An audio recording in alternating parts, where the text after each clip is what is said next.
कि अखलाक क्या है, बद अखलाकी का अंजाम क्या है। एक इंसान अगर दुनिया के अंदर और आखिरत में इज्जत पाना चाहता है तो अल्लाह के रसूल अलैहिस्सलातु वस्सलाम ने उसकी तवज्जो अखलाक की जानिब दिलाई है। अपने अखलाक को बेहतर बना लो, तुम्हें अल्लाह दुनिया में भी इज्जत अता फरमाएगा और आखिरत में भी इज्जत अल्लाह अता फरमाएगा। हदीस पाक के अंदर अखलाक के हवाले से बहुत सारी फजीलतें मौजूद है। अखलाक क्या है, पहले हम और आप ये जाने। अखलाक कहते किसे हैं? अच्छी बोली ये अखलाक में शामिल हुआ करती है। जब अपना दोस्त आपसे मिल जाए, खंदा पेशानी के साथ मुस्कुराकर उससे बात कर लिया जाए, ये अखलाक में शामिल हुआ करता है। इंसान की ऐसी बोली जो आने वाले आदमी के दिल को अपनी जानिब फेर ले, ये उसके दिल में अपनी मोहब्बत पैदा कर दे, इसे अच्छा अखलाक कहा जाता है। कि इंसान अगर एक मर्तबा आपसे मिल ले, बार बार मिलने का उसका जी चाहे, ये अच्छे अखलाक का अंदाज हुआ करता है। एक बुजुर्ग बड़ी प्यारी बात बयान फरमाते हैं कि अखलाक वो है कि गैरों को अपना बना देता है और बद अखलाकी वो है अपनों को पराया बना दिया करता है। आपने देखा होगा एक इंसान जब अच्छे किरदार का मालिक होता है, अच्छे अखलाक का मालिक होता है, तो आने वाले लोग बार बार उसके दर पे आया करते हैं। क्यों? फला के अखलाक बड़े अच्छे हैं, फला का किरदार बड़ा प्यारा है, गुफ्तगू बड़ी प्यारी करता है, बात बड़ी प्यारी करता है। ये बार बार आने का सिलसिला जारी क्यों होता है? इसलिए कि इंसान अपने अखलाक की बुनियाद पर सबके सीनों पर अपनी मोहब्बत पैदा कर लेता है, सबके दिल में अपनी मोहब्बत पैदा करता है। और बद अखलाकी ऐसी चीज है, एक मर्तबा अगर कोई इंसान बद अखलाक आदमी से मिलता है, दोबारा उसका मिलने का जी नहीं चाहता। क्या आपने इलाके में ये बात नहीं सुनी है कि यार उससे क्या मिले? बात करने का तरीका भी नहीं है, बातों की शुरुआत अपने गाली से करता है। और आपने ये भी सुना होगा कि यार फला आदमी ऐसा है, एक मर्तबा मिलो, बार बार मिलने का चीज चाहता है। ये फर्क क्यों है? इसलिए कि उसके पास अखलाक की दौलत है और इसके पास बद अखलाकी है। अखलाक गैरों को अपना बनाता है और बद अखलाकी अपनों को गैर बना दिया करता है। इसलिए अल्लाह के रसूल अलैहिस्सलातु वस्सलाम ने अपनी उम्मत को अखलाक की तालीम दी है, अच्छे अंदाज की तालीम दी है, अच्छी जुबान की तालीम दी है। अपनी जुबान की हिफाजत ऐसी करो कि जब तुमसे कोई बात करे तो उसके दिल में तुम्हारी मोहब्बत पैदा हो जाए। जब तुम किसी से बात करो उसके सीने में, उसके दिल में तुम्हारी मोहब्बत पैदा हो जाए। ये अल्लाह के रसूल की तालीमात है। अखलाक के हवाले से अल्लाह के रसूल अलैहिस्सलातु वस्सलाम से पूछा गया कि या रसूल अल्लाह अलैहिस्सलातु वस्सलाम, अखलाक क्या है? हुजूर ने इरशाद फरमाया, खुदिल अफ़्व व अमुर बिल उर्फ़ व अरिद अनिल जाहिलीन, कि माफ करना इख्तियार कर लो, अच्छाई का हुक्म दो और जो जाहिल तुमसे बहस करे उससे अपना चेहरा फेर लो।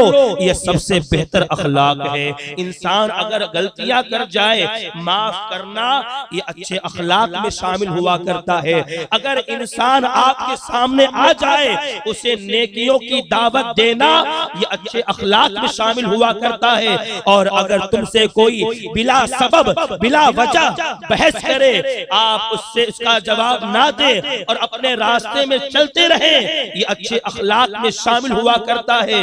और यही तालीम अल्लाह के हबीब अलैहिस्सलातु वस्सलाम ने इस उम्मत को अता फरमाई है। अखलाक के बारे में अल्लाह के हबीब सल्लल्लाहु अलैहि वसल्लम ने फरमाया, अमल जो कल बरोज़े क़यामत मीज़ान पे तौला जाएगा, और हम और आप हर मोमिन की ये चाहत होती है कि हम ऐसे अमल कर जाएं कि हमारा अमल मीज़ान पर भारी हो जाए। अल्लाह के हबीब अलैहिस्सलातु वस्सलाम ने फरमाया, अगर तुम चाहते हो कि तुम्हारा अमल मीज़ान पे भारी हो जाए तो अखलाक से भारी मीज़ान पे कोई और अमल नहीं। तुम्हारे अच्छे अखलाक मीज़ान पे सबसे भारी अमल साबित होंगे। और हुजूर ने यहां तक फरमाया, कल बरोज़े क़यामत मुझसे सबसे ज्यादा करीब वो होगा जिसके अखलाक अच्छे होंगे, और सबसे ज्यादा दूर वो होगा जिसके अखलाक अच्छे नहीं होंगे। यहाँ तक कि रसूल अकरम सैयद आलम सल्लल्लाहु अलैहि वसल्लम ने सहाबा से इरशाद फरमाया कि मेरे सहाबा, क्या मैं तुम्हें अच्छे इंसान के बारे में ना बताऊं कि अच्छा इंसान कौन है? हम और आप नाम कमा लेना अच्छे इंसान की अलामत नहीं है। सिर्फ दौलत कमा लेना ये अच्छे इंसान होने की अलामत नहीं है। हाथ में तस्बीह ले लेना ये अच्छे इंसान होने की अलामत नहीं है। अल्लाह के रसूल अलैहिस्सलातु वस्सलाम ने अपने सहाबा के दरमियान ये इरशाद फरमाया है, क्या मैं तुम्हें अच्छे इंसान के बारे में ना बताऊं कि अच्छा इंसान कौन है? तो सहाबाए किराम रिज़वानुल्लाहि तआला अलैहिम अजमाइन ने अल्लाह के नबी की बारगाह में ये अर्ज किया, हुजूर अच्छा इंसान कौन है? सरकार ने फरमाया, अच्छा इंसान वो है जिसके अखलाक बेहतर है, जिसके अखलाक बेहतर है। अब अगर हम और आप हुजूर के बताए हुए तरीके के मुताबिक अच्छे इंसान मुआशरे में बनना चाहते हैं, हमें अच्छा किरदार अपनाना होगा, हमें अच्छे अखलाक अपनाने होंगे। बद अखलाकी तो इंसान को बर्बाद कर देती है, बद अखलाकी तो इंसान को इंसान से दूर कर देती है, बद अखलाकी तो जिल्लतो रुसवाई का सबब बनती है, बद अखलाकी इंसान के दिल में जो मोहब्बत होती है वो मोहब्बत भी खत्म कर देती है, बद अखलाकी अल्लाह के रसूल सल्लल्लाहु अलैहि वसल्लम से दूर करती है, और बद अखलाकी अमाल को, अमल को, नेकियों को बर्बाद कर देती है। अल्लाह के रसूल अलैहिस्सलातु वस्सलाम ने बद अखलाकी के बारे में इरशाद फरमाया, बद अखलाकी क्या है? बुरी बात करना और बदजुबानी इख्तियार करना, मुसलमानों के सीनों में तकलीफ, मुसलमानों को तकलीफ देना, ये बद अखलाकी है। और बद अखलाकी ऐसा अमल है, अल्लाह के हबीब सल्लल्लाहु अलैहि वसल्लम ने इस बारे में इरशाद फरमाया, बद अखलाकी नेकियों को इस तरह बर्बाद कर देती है कि जिस तरह सिरका शहद को बर्बाद कर देता है। सिरका आपने देखा कड़वा होता है, अगर शहद में डाल दो पूरे शहद को वो खराब कर देता है। हुजूर ने फरमाया कि बद अखलाकी अमल को, नेकियों को इस तरह बर्बाद करती है जिस तरह सिरका शहद को बर्बाद कर देता है। क्या हम अपनी नेकियों को बर्बाद करना चाहते हैं? जरा अंदाजा तो करें, हमारे पास नेकियां हैं क्या?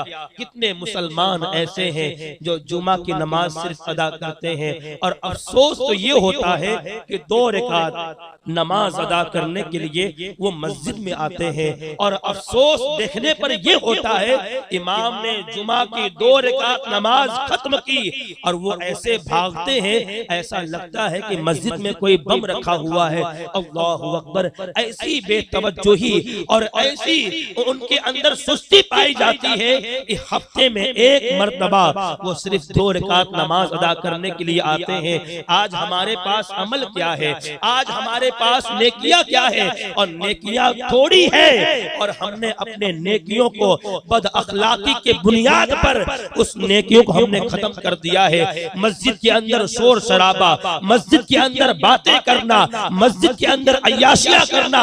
आज आपने क्या जाना है? अल्लाह के हबीब सल्लल्लाहु अलैहि वसल्लम ने मस्जिद में दुनिया की बातें करने के हवाले से ये इरशाद फरमाया है कि मस्जिद के अंदर दुनिया की बातें करना नेकियों को इस तरह खा जाती है जिस तरह आग लकड़ी को खा जाती है। आप जरा अंदाजा करें, क्या आज हम मुसलमान दुनिया की बातें मस्जिद के अंदर नहीं कर रहे हैं? क्या से क्या कह जाते हैं, क्या से क्या बोल जाते हैं अल्लाह के घर, अल्लाह के घर में, और हमें अफसोस तक नहीं होता। हमारी नेकियां बर्बाद हो रही हैं, हमारी नेकियां मिट रही है, और उसके बाद हमें अफसोस तक नहीं है।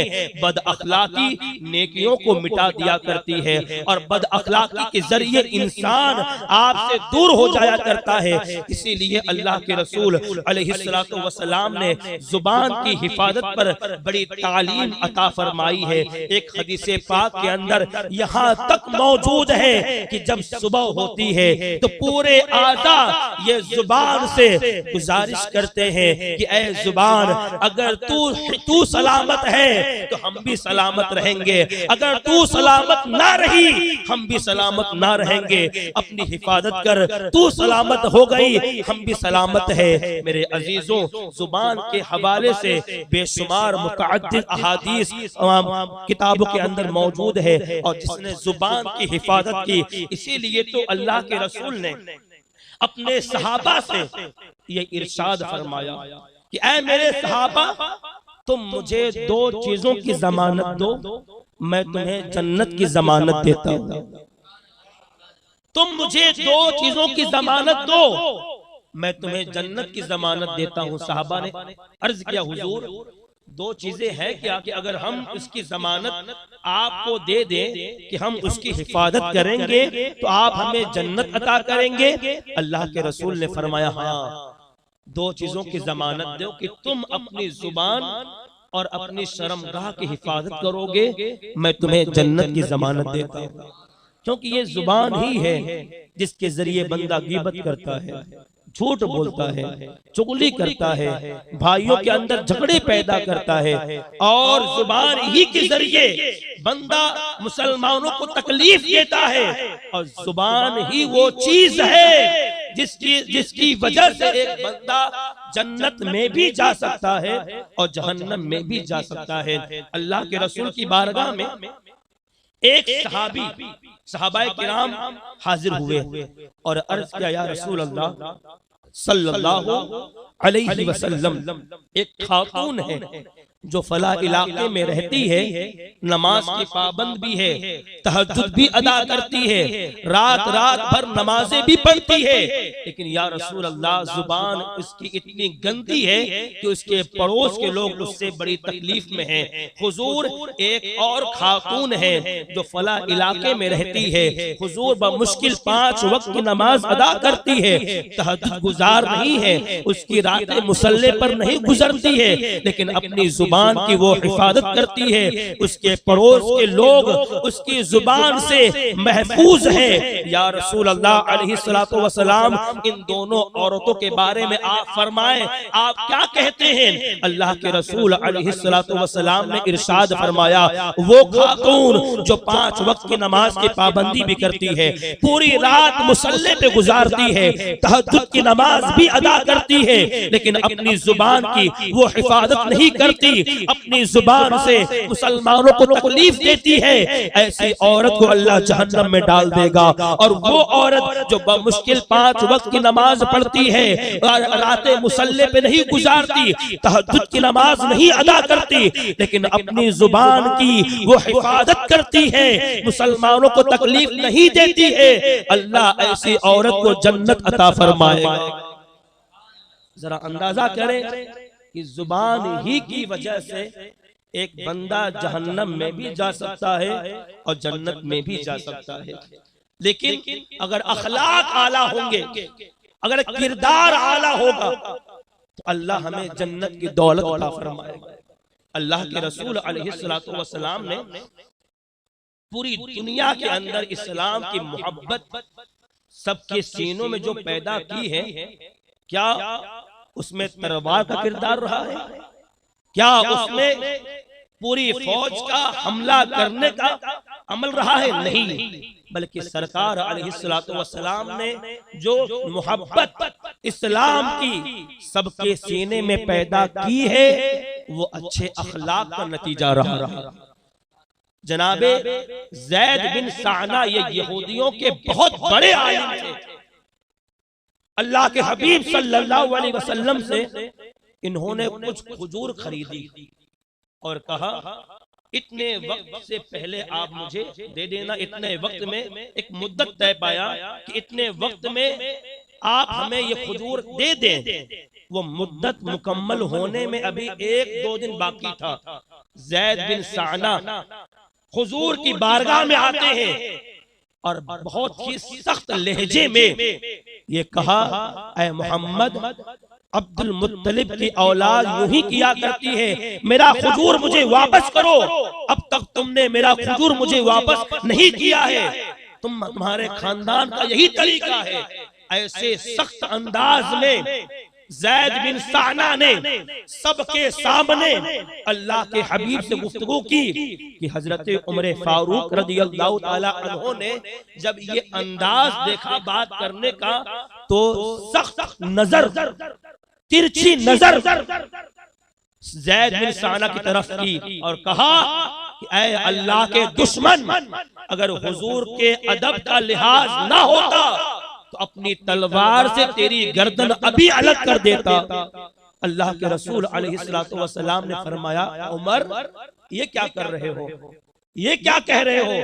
तुम्हें तो ये चाहिए था कि मुझे हुजूर देने की तरगीब दिलाते कि या रसूल अल्लाह इन्हें इसका हुजूर अता कर दे और इससे मांगने का तरीका इसे बताते, लेकिन तुमने तिरछी नजर से इसे देखा, इसके अंदर डर पैदा किया और तुमने कहा अगर हुजूर के अदब का लिहाज ना होता तो सर तन से जुदा कर देता। अल्लाह के हबीब अलैहिस्सलातु वस्सलाम ने इरशाद फरमाया, उमर ये तरीका मुनासिब नहीं है, इसे हुजूर दे दो और थोड़ी ज्यादा हुजूर इसलिए देना कि तुमने इसे डराया है। जब जनाबे उमर फारूक रदियल्लाहु ताला अन्हु ने हुजूर लिया और ज़ैद इब्ने साना को वो हुजूर दिया और कुछ हुजूरें और दी, ज़ैद बिन साना कहते हैं, ऐ उमर ये ज्यादा हुजूर मुझे क्यों देते हो? तो जनाबे उमर फारूक रदियल्लाहु ताला अन्हु ने ये इरशाद फरमाया, इसलिए कि मैंने तिरछी नजर से तुम्हें देखा और तुम्हारे दिल में डर पैदा किया। मेरे आका सल्लल्लाहु अलैहि वसल्लम ने इरशाद फरमाया कि उसे कुछ खुजूरें और ज्यादा दे दो ताकि उसका दिल तुमसे खुश हो जाए, उसका दिल राजी हो जाए। ज़ैद बिन साना ने कहा, ऐ उमर क्या तुम मुझे जानते हो? मैं ज़ैद बिन साना हूँ। जनाबे उमर फारूक रदियल्लाहु ताला अन्हु ने यह इरशाद फरमाया, क्या तुम वही ज़ैद बिन साना हो जो यहूदियों के बहुत बड़े आलिम हैं? उन्होंने कहा, हाँ मैं वही हूँ, ज़ैद बिन साना जो यहूदियों के सबसे बड़े आलिमों में मेरा शुमार होता है। जनाबे उमर फारूक कहते हैं, फिर आपने हमारे आका सल्लल्लाहु अलैहि वसल्लम के साथ कैसा अंदाज अपनाया है? क्या आपने हुजूर अलैहिस्सलातु वस्सलाम के साथ आपने किस तरह की बात की है? क्या आपको पता नहीं ये नबियों के इमाम है? क्या आपको पता नहीं कि सारी कायनात अल्लाह ने इन्हीं के सदके में पैदा की है? ज़ैद बिन साना कहते हैं कि मैंने आखिरी नबी हुजूर मोहम्मद अरबी सल्लल्लाहु ताला अलैहि वसल्लम की सारी अलामतें तौरेत के अंदर पढ़ी है और मैंने हुजूर की सारी अलामतें देख ली है। दो बातें मुझे देखनी थी, एक ये है कि हुजूर जहालत का जवाब अखलाक के जरिए दिया करते हैं और उनके साथ जो जितना जहालत का मामला करेगा उनके अखलाक बढ़ते रहेंगे। मैंने दोनों अलामतें देख ली है। ऐ उमर अब कलमा पढ़ाओ, मुशर्रफ इस्लाम का।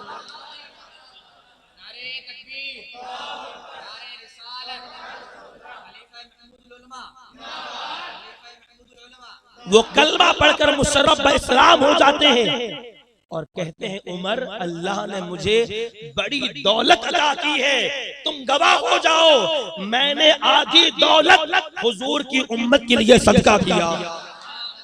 ये अखलाक का नतीजा कि जब बंदा अच्छे अखलाक के जरिए किसी से कोई बात करता है ना, उसके सीने में अपनी मोहब्बत पैदा कर लेता है।